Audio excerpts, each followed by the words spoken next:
Cuando los seres humanos en general se tienen que enfrentar a un fenómeno desconocido, como es el caso de los ovnis, adopta las dos posturas lógicas que nuestro cerebro tiene codificadas como estímulo de respuesta. O bien, consideramos a los extraterrestres que nos visitan seres maravillosos o diablos malignos. Es por esto que los contactados de los años 50, cuando el fenómeno ovni arranca con fuerza, los miles que surgen asocian a estos viajeros a lo más elevado que sus cerebros y su cultura concibe como superior. Si la concepción más grande del poder, el amor y la bondad eran Jesucristo y sus ángeles, pues todos los viajeros del espacio tenían que ser cristianos, anticomunistas y, si era posible, del Partido Republicano. Así pues, George Van Tassel crea un comandante mítico llamado Astar Sheran, que termina siendo el propio Arcángel San Miguel, y millones de humanos reciben por psicografía o ouija mensajes del famoso Comando Astar. La hermana Tedra vaticina un sonado fin del mundo que no llega, gracias a que Dios nos perdona, debido al amor de ella y de su grupo. Es entonces cuando millones de seres humanos contactan con los personajes que ella inventa como Sananda, la propia reencarnación de Jesucristo, y el maestro de los maestros, Sanat Kumara, que habla de un reino mítico bajo el lago Titicaca o en el interior del monte Shasta en California. En este revuelto mundo de iluminados aparecen los servicios secretos y contratan a George Adamski y a Howard Menger, que terminan mostrándonos los prototipos ovnis nazis del final de la Segunda Guerra Mundial, que se ocultaron en la base 211 de la Antártida.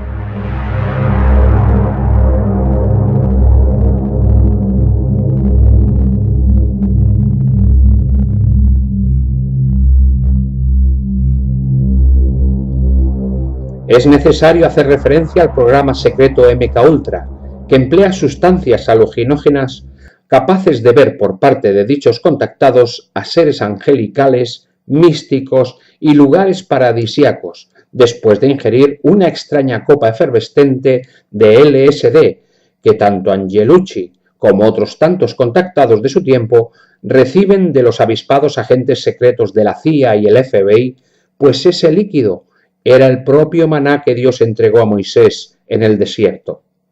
Finalmente, el fenómeno extraterrestre se convierte en un puzzle indigerible donde se mezclan los alienígenas, la Virgen, las profecías, Jesucristo, el mensaje de Fátima o los propios estigmas de Cristo. No podía ser de otra manera, pues en aquellos años no teníamos otros elementos comparativos y concebíamos que un extraterrestre podría venir de un planeta a 40 años luz para confesar y comulgar de acuerdo a nuestros ritos religiosos, con la curiosa paradoja de que un simple nativo de la isla de Borneo, por citar uno cualquiera, no tiene ni idea ni de quién es Jesucristo o los propios arcángeles de la Biblia. Hemos superado aquellos años y seguimos con los mismos mitos, incluso con la otra versión de nuestra propia concepción cultural. Ahora que ya somos más maduritos, interpretamos los textos sagrados con una concepción cósmica y que aquellos ángeles no son sino seres extraterrestres que nos crearon hace cientos de miles de años. Pero como entonces no teníamos las figuras religiosas antes citadas, elegimos a los dioses egipcios Isis, Osiris o Ra, o las divinidades sumerias Anu, Enki, Enlil, pero en vez de asociarlos al proceso religioso, les asignamos el papel de malvados reptiles que vienen a someternos como esclavos para trabajar en las minas y utilizarnos como una granja sexual. Ahora hemos puesto de moda el caso de los Anunnaki, porque Zecharia Sitchin los ha creado en sus libros Crónicas de la Tierra. Y aunque ese buen señor inventa casi todo el contenido de su obra literaria, la necesidad humana de tener a alguien a quien culpar de nuestras desgracias y de lo imperfecto de nuestra genética, comienza toda una saga de disparates atribuidos a estos lagartos reptilianos más malos que Caín.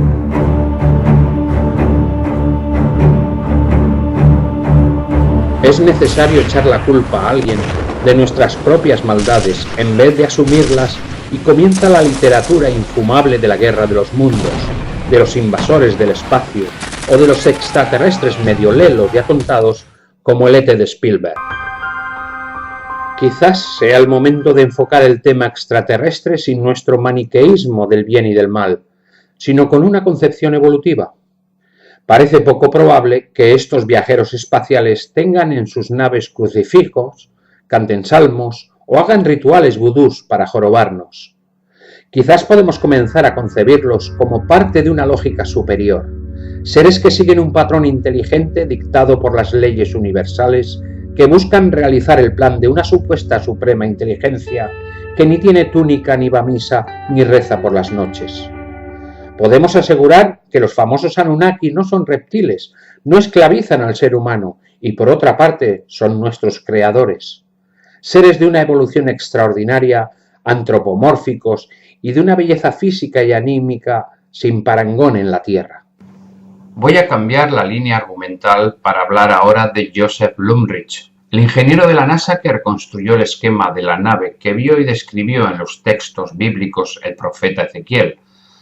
Blumrich, quien vivía en Laguna Beach, en California, no muy lejos de la reserva de los Hopi.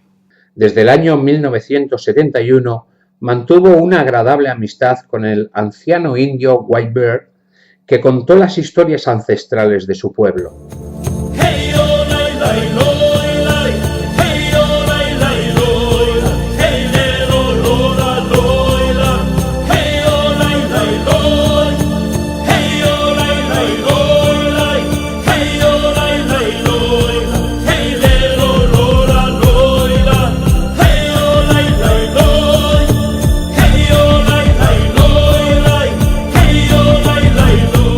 Los indios Hopi en Arizona afirman que sus antepasados fueron visitados por seres que se desplazaban en escudos volantes y dominaban el arte de cortar y transportar enormes bloques de piedra, así como de construir túneles e instalaciones subterráneas. Los indios Hopi viven hoy en una reserva en el estado norteamericano de Arizona y su poblado principal es Oreiby, el más antiguo lugar ininterrumpidamente habitado de Norteamérica. De acuerdo con la tradición Hopi, la historia de la humanidad está dividida en periodos que ellos denominan mundos, los cuales están separados entre sí por terribles catástrofes naturales. El primer mundo sucumbió por el fuego, el segundo por el hielo y el tercero por el agua. Actualmente vivimos el cuarto mundo y en total la humanidad deberá recorrer 7. No siendo comprobables históricamente los dos primeros mundos, la memoria tribal de los Hopi se remonta a la época del tercer mundo, cuyo nombre era Kashkara. Este era el nombre, en realidad, de un inmenso continente situado en el actual emplazamiento del Océano Pacífico, pero Kashkara no era la única tierra habitada. Existía también el país del Este, y los habitantes de este país tenían el mismo origen que el de los Kashkara. Los habitantes de este otro país comenzaron a expandirse y a conquistar nuevas tierras, atacando Kashkara ante la oposición de ésta a dejarse dominar. Lo hicieron con armas potentísimas imposibles de describir. Tan solo los elegidos, los seleccionados para ser salvados y sobrevivir en el mundo siguiente, fueron reunidos bajo el escudo. Los proyectiles enemigos reventaban en el aire, de modo que los elegidos colocados bajo el escudo quedaban indemnes. Repentinamente el país del Este desapareció por alguna causa desconocida bajo las aguas del océano, y también Kashkara comenzó a hundirse paulatinamente.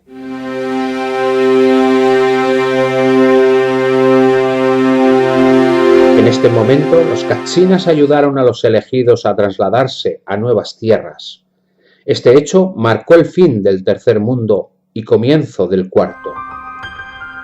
Es preciso aclarar que desde el primer mundo, los humanos estaban en contacto con los Katsinas, palabra que puede traducirse por venerables sabios.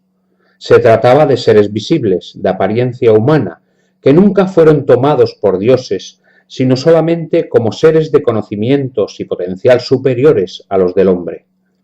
Eran capaces de trasladarse por el aire a velocidades gigantescas y de aterrizar en cualquier lugar. Dado que se trataba de seres corpóreos, precisaban para estos desplazamientos unos escudos voladores. Hoy en día los Katsinas ya no existen en la Tierra. Las danzas Katsinas, tan conocidas hoy en Norteamérica, son representadas por hombres y mujeres en calidad de sustitutos de unos seres realmente existentes antaño. Los Katsinas podían en ocasiones tener un aspecto extraño, siendo así que originalmente se solían confeccionar muñecas Katsina para que los niños se acostumbraran a su aspecto. Hoy en día, estas muñecas se fabrican preferentemente para los turistas y para los coleccionistas. Los antiguos habitantes de Kashkara, de acuerdo con el recuerdo tradicional de los Hopi, llegaron a la nueva tierra por 3 caminos diferentes. Los seleccionados para recorrerla, inspeccionarla y prepararla fueron llevados allí por aire, a bordo de los escudos de los Katsinas. El gran resto de la población tuvo que salvar la enorme distancia a bordo de barcas. Cuenta la tradición que este viaje se efectuó a lo largo de un rosario de islas que en dirección noreste se extendía hasta las tierras de la actual América del Sur. La nueva tierra recibió el nombre de Tautoma, que viene a significar la tocada por el rayo. Tautoma fue también el nombre de la primera ciudad que erigieron, a orillas del Gran Lago. De acuerdo con los conocimientos actuales, Tautoma se identifica con Tiahuanaco, mientras que el lago corresponde al Titicaca, en la frontera actual de Perú con Bolivia. Posteriormente, un cataclismo convulsionó a la ciudad, destruyéndola, motivo por el cual la población se fue desperdigando por todo el continente. Durante un largo periodo de tiempo, estos hombres procedentes del Pacífico se fueron repartiendo en grupos y clanes por los 2 subcontinentes. Algunos de estos clanes iban en compañía de los Katsinas, quienes a menudo intervinieron para ayudarles. Los Hopi formaban parte del grupo de tribus que emigraron en dirección norte, y sus leyendas recuerdan un periodo en el que atravesaron una calurosa selva y un periodo en el que se toparon con una pared de hielo que les impidió el avance hacia el norte y les obligó a volver atrás. El ingeniero Joseph Blumrich, comentando lo sorprendentes que pueden llegar a parecer algunas de estas tradiciones, recuerda que todavía hoy en día siguen vivas a través de diversas ceremonias.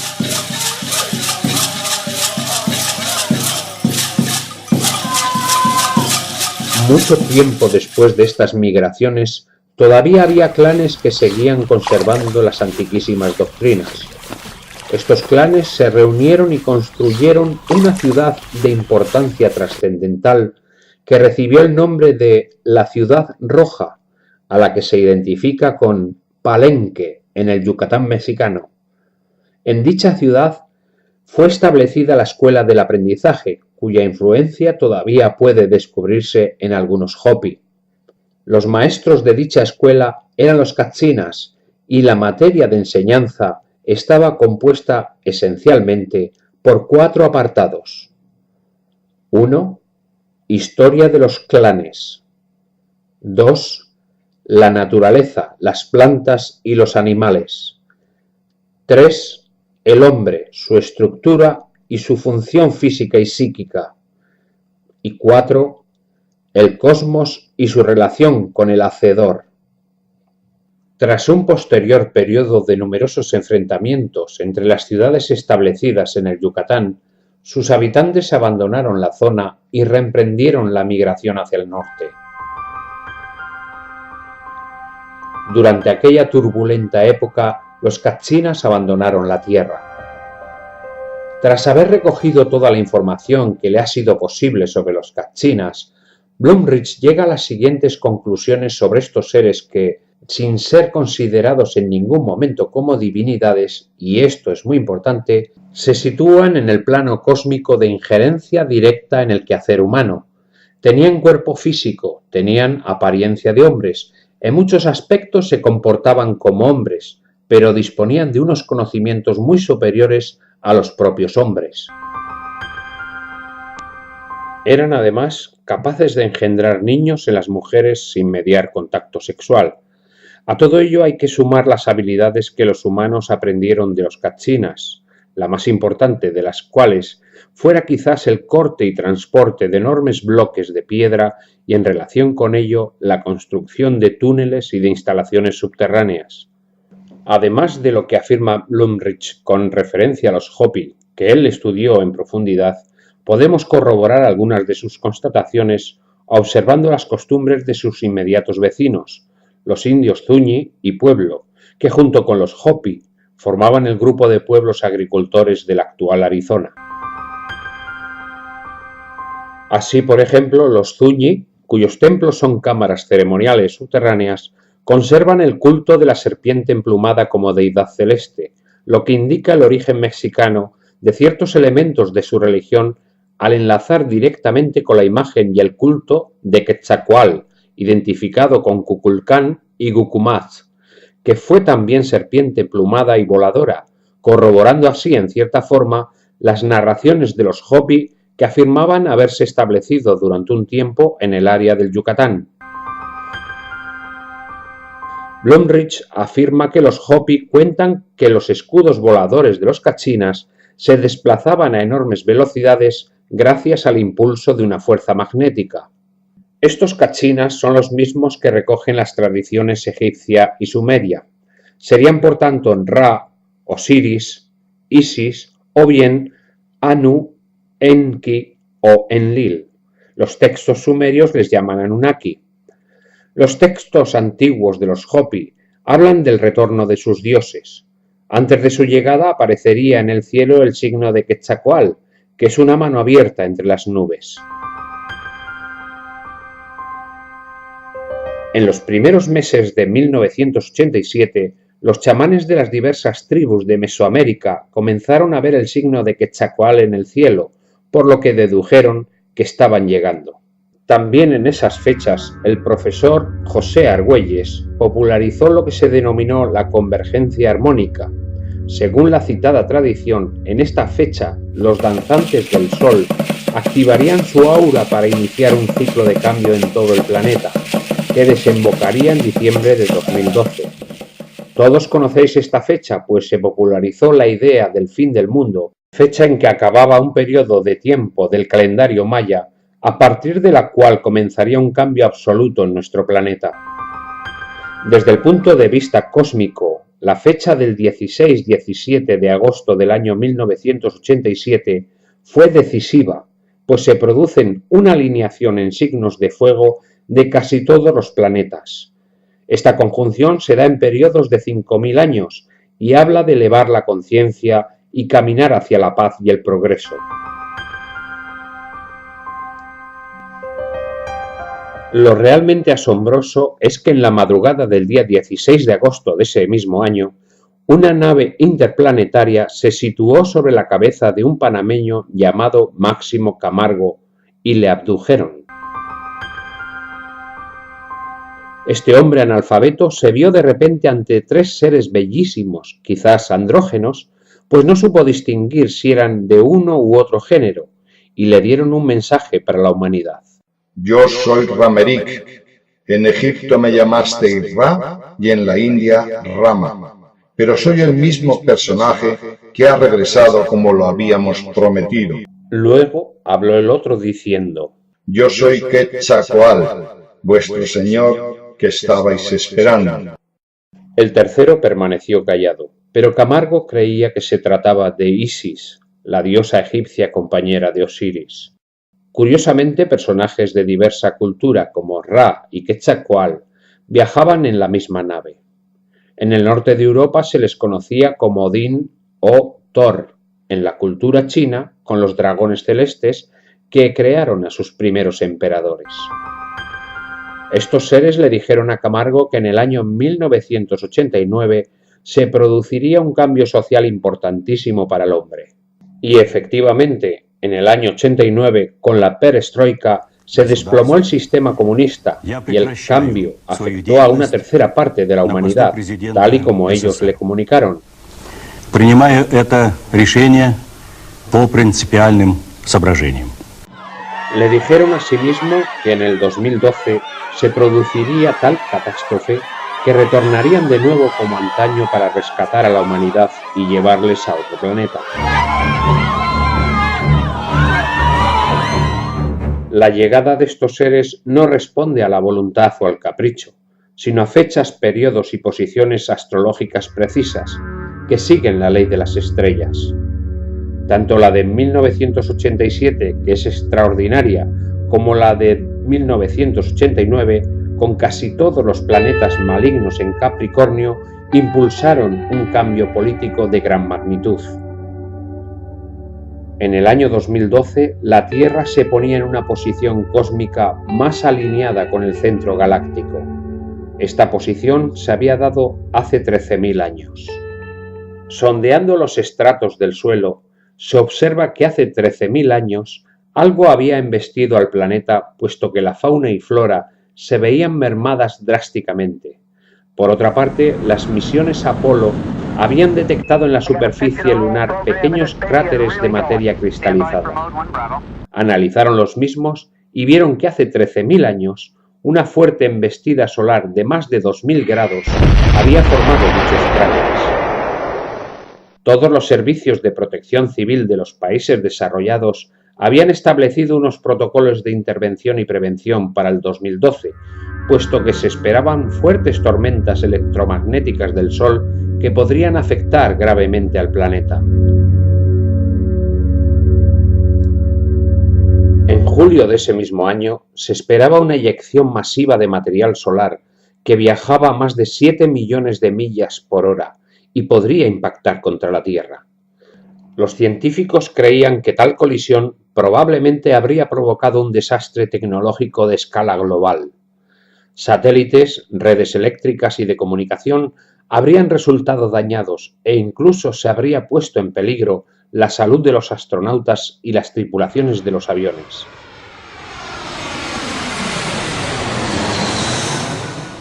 Los seres que visitaron a Camargo así lo habían predicho, pues su ciencia es infinitamente superior a la humana.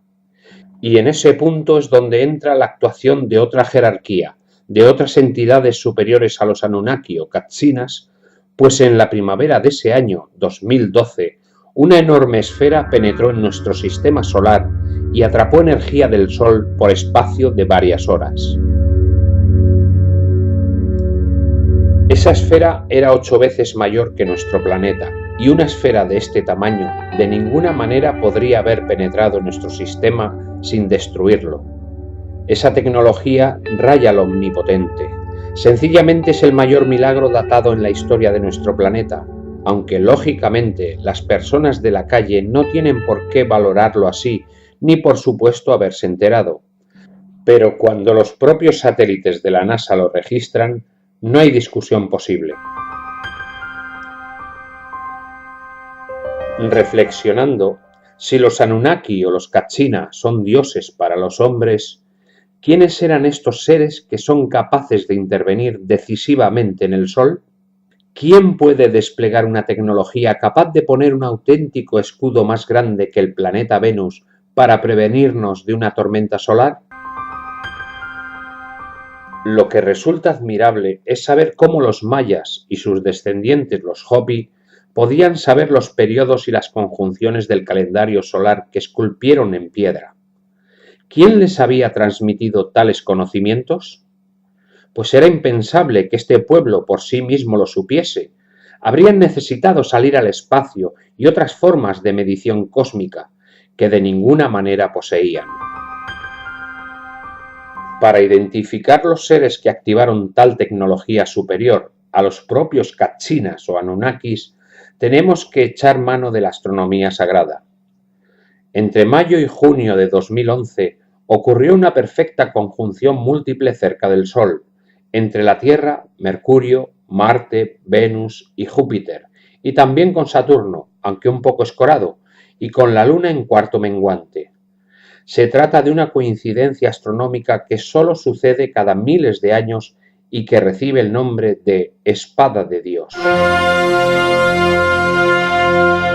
La Espada de Dios es un alineamiento citado en muchos textos antiguos, al que se atribuye el fin de los tiempos, el comienzo del juicio de Dios a los hombres y la transformación hacia una nueva era.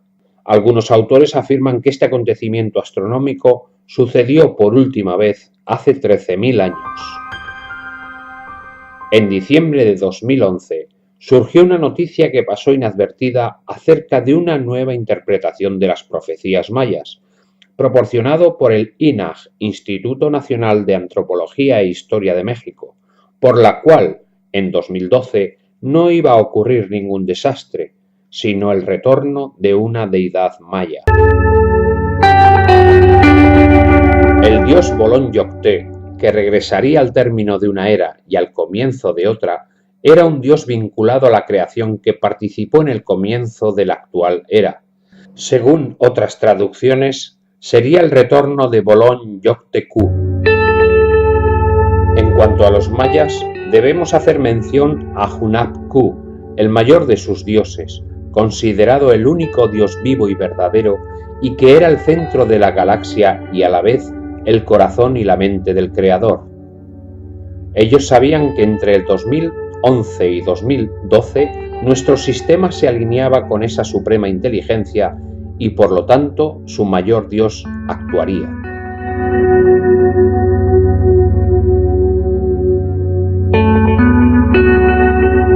Hablando de leyes universales, de suprema inteligencia y de las causas profundas que mueven los hechos materiales que ven la mayoría de los humanos, cada persona percibe la aparente realidad de acuerdo a su inteligencia, es decir, existe una verdad para iniciados y otra para ciegos.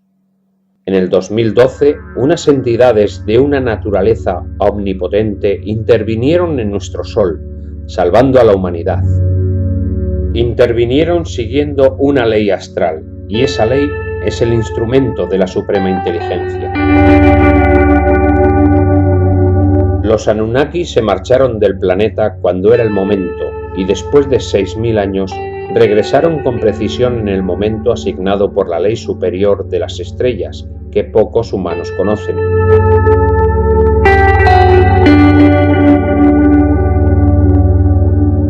Todos estos seres nada tienen que ver con los de los años 50, ni son reptiles ni vienen a crear fantasías en las mentes calenturientas de los seres humanos.